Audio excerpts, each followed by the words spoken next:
بہت پرانے زمانے کی بات ہے۔ ایک خوبصورت گاؤں تھا جہاں سب لوگ محنتی اور سادہ زندگی گزارتے تھے۔ اسی گاؤں میں ایک غریب مگر ایماندار لڑکا رہتا تھا جس کا نام احمد تھا۔ احمد اپنی بوڑھی ماں کے ساتھ ایک چھوٹے سے گھر میں رہتا تھا۔ اس کے والد کا انتقال ہو چکا تھا، اس لیے احمد اپنی ماں کی خدمت کرتا اور چھوٹے چھوٹے کام کر کے گھر کا خرچ چلاتا تھا۔ ہر صبح احمد جنگل میں لکڑیاں کاٹنے جاتا اور انہیں بازار میں بیچ کر کچھ پیسے لے آتا۔ وہ بہت محنتی تھا مگر کبھی کسی کا حق نہیں مارتا تھا۔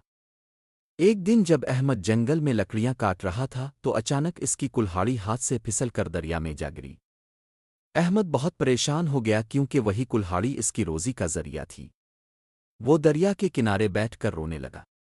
اچانک دریا کے پانی سے ایک نورانی بزرگ ظاہر ہوئے۔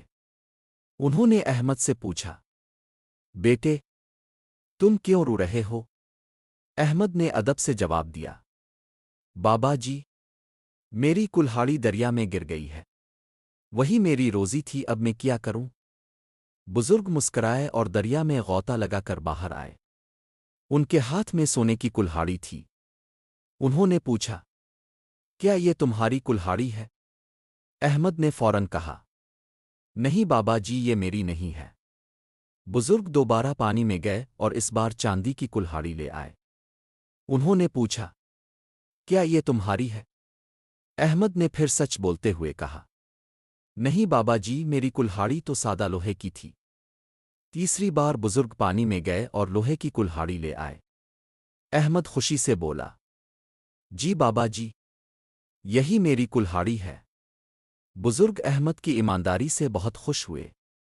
انہوں نے کہا، بیٹے تم بہت سچے اور ایماندار ہو، اسی لیے میں تمہیں انعام دیتا ہوں۔ یہ کہہ کر انہوں نے احمد کو سونے چاندی اور لوہے تینوں کلہاڑیاں دے دیں۔ احمد حیران رہ گیا۔ اس نے بزرگ کا شکریہ ادا کیا اور خوشی خوشی گھر واپس آ گیا۔ جب احمد نے اپنی ماں کو ساری بات سنائی تو وہ بھی بہت خوش ہوئی اور اللہ کا شکر ادا کیا۔ اس واقعے کے بعد احمد کی زندگی بدل گئی۔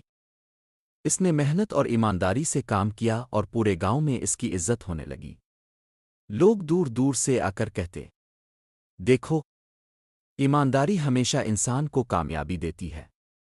اور احمد ہمیشہ سب کو یہی نصیحت کرتا، کبھی جھوٹ نہ بولو اور ہمیشہ سچائی کا راستہ اختیار کرو۔